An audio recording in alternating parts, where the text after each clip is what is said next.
Hey everybody, it's Gail, and this is an extra fun one for me because I'm here to tell you about this pencil skirt. And the thing about this pencil skirt is that this is actually basically an upgrade to a video tutorial I did back in 2017 that made it onto the front page of Ravelry, which was fucking wild. But when I made it in 2017, I did a few things differently, and I've since made several more pencil skirts, and so I have now put together a written tutorial that'll be available on the blog at icrochetedthething.com, and it will also have the ability to download it as a PDF, so you can just have it in whatever form you have it.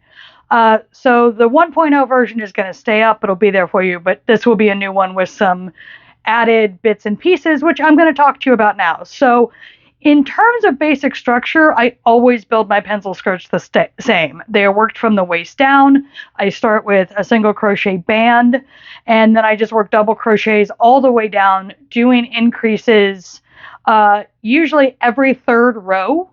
And I space the increases so that they fall over the curve of my leg, since that is where I need to have a little more space, because you got to get your ass in there. And I do my increases as raglan increases. So I work 3 double crochets into a single stitch, come over a little bit, work it again, over, work it, back and forth, etc. And then I just work until I get where I want it. I also will sometimes work decreases after you're over sort of the middle part of your butt, because then you get that nice shape like what I've got on this one. Not a requirement, but like I said, I did write all this out, and I give a lot of suggestions about what to do. The other thing, I believe in my first one, there's elastic in the waistband, and I did it again here. But the big difference between this one and the one that I designed in 2017 is that this one actually has a zipper in it. There we go. Zipper! And I did not do that in the 2017 version. I made it so it was just a waistband, and then you expand it, and then you kind of had to wiggle your way into it. But it was, I had notes from people fairly early on after publishing it that they really liked the pattern, but they would also like the ability to put in a zipper or buttons because their shape was not my shape.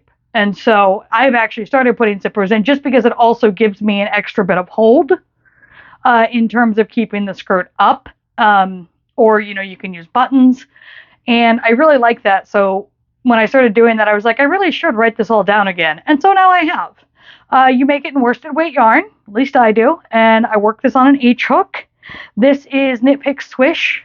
I think it used 8 skeins for this, and I'm 43 or 44 at the hips. It alters.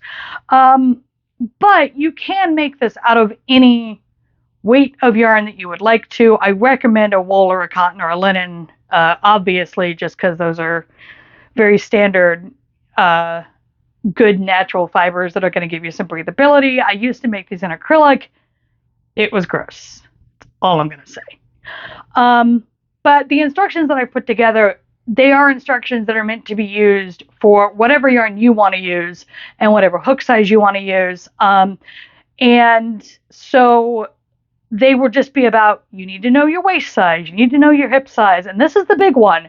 You need to know how many inches you have from your waist to the widest part of your hip, because this is where all the increases are worked, and you need to know how many you need and how quickly you need them, depending on where your waist versus your hips hit. I have a lot of space to work with, since I shape out slowly. But yeah, I think that's it. I mean, yeah, it's kind of just an announcement video that I wrote you something, but you got to see it. You can get a sense of what it's supposed to look like. You can watch me move in it. All right, I'll stop. As always, if you enjoy what I do here, please like, subscribe, share, tell your friends. That link to the blog entry and the PDF will be down in the basement, where I like to store a lot of things. And I update about every 10 days, so I will see you in 10 days.